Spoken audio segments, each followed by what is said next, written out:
c'est d'abord de renforcer la coopération entre nos deux pays, entre le Niger et la Fédération de Russie, et de la diversifier et de l'approfondir. Vous avez participé dans les sessions thématiques. Est-ce que vous pouvez nous en parler un tout petit peu plus? J'ai effectivement participé au panel sur l'exploration géologique, à côté du ministre russe des Ressources naturelles. Nous avons échangé sur notre vision de la coopération entre nos pays et la Fédération de Russie dans le domaine de l'exploration minière et géologique. Et en quoi consiste la vision de votre pays?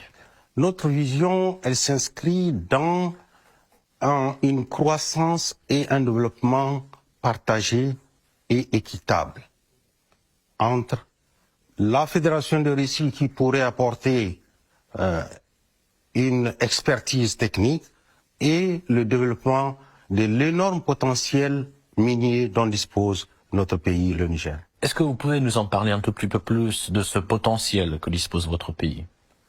Le Niger a un grand potentiel dans le domaine minier. Nous avons des ressources très diversifiées. Pour la plupart, elles ne sont pas totalement connues à cause de l'insuffisance de l'exploration justement dans le domaine géologique et minier. La cartographie minière du Niger est connue à peu près 20%, ce qui laisse une large capacité, possibilité d'approfondir les recherches pour pouvoir déterminer d'autres ressources en dehors de celles qui sont connues et qui sont pour laquelle le Niger est très reconnu, notamment l'uranium, l'or, le lithium. Nous avons du fer, nous avons de l'étain, nous avons beaucoup d'autres ressources comme le cuivre, tout ce qui rentre dans la transition énergétique et les terres rares également. Donc on est déjà en deuxième journée du forum. Est-ce que vous pouvez nous dresser un court bilan de cet événement? Est-ce que déjà vous avez atteint vos objectifs? Nous pouvons nous estimer satisfaits de cette participation à cette conférence ministérielle de Sochi, parce qu'effectivement nous avons rencontré et des acteurs étatiques et des acteurs privés dans le domaine minier. Nous avons rencontré des sociétés privées russes et des sociétés privées russes également. Également, nous avons rencontré le ministre des Ressources naturelles qui nous a reçus en audience hier.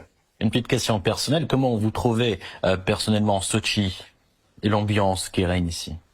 Une très belle ville, une petite ville très très jolie avec un climat très doux, quasiment un climat méditerranéen pour ainsi le dire, parce que comparé à Moscou, où on a fait escale, les températures sont beaucoup plus douces, le climat est plus doux. J'ai eu à faire un petit tour vers un site touristique où il y a des pistes de ski. Il y a encore de la neige, mais le climat est encore assez agréable. Quelles sont les collaborations actuelles entre le Niger et la Russie dans le secteur minier? En fait, que de coopération, nous sommes en train de reprendre la coopération parce qu'à un certain moment, cette coopération a été malmenée du fait des anciens dirigeants de notre pays qui ont fait un autre choix. Actuellement, nous sommes en train de reprendre cette coopération, de la renforcer et de la diversifier. Vous avez dit un autre choix, est-ce que vous pouvez développer un tout petit peu plus? Il s'agit de quoi, plus précisément? Nous ne voulons pas ressasser ce qui s'est passé dans le passé.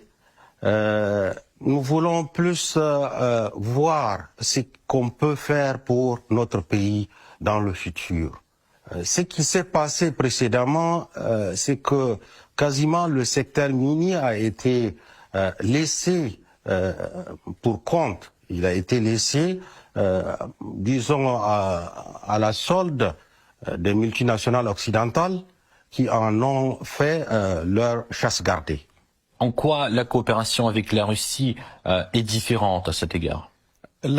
Pour ce qui concerne la coopération présente qu'on veut avec et la Russie et les autres pays du monde, nous avons nous-mêmes défini le cadre et en révisant la loi minière, en faisant en sorte que l'État soit plus présent dans l'exploitation minière dans notre pays et que on puisse diversifier également les différents minéraux à exploiter et s'ouvrir à d'autres pays pour qu'on ait une coopération beaucoup plus équitable et durable dans le temps et au profit des populations nigériennes. Est-ce qu'on peut citer les projets concrets entre la Russie et le Niger, ou encore ils sont en train d'être négociés et précisés? Pour l'instant, nous sommes en train de les négocier. Alors, quels domaines vous semblent les plus prometteurs en ce qui concerne la coopération entre la Russie et le Niger dans le secteur minier? Le domaine le plus prometteur, c'est celui dans lequel la Russie a la plus grande expertise. C'est l'uranium, pour lequel la Russie est quasiment le premier producteur mondial. Et donc, c'est dans ce domaine-là que nous espérons pouvoir approfondir nos relations avec la Russie. Quels sont les défis qui se posent actuellement devant le gouvernement dans le secteur minier? Le premier défi, c'est celui dont je vous avais parlé, c'est de pouvoir finaliser la cartographie géologique du pays pour savoir le potentiel et l'ampleur de ce potentiel pour le pays et pouvoir implémenter une gestion vertueuse des entreprises et des sociétés minières d'exploitation.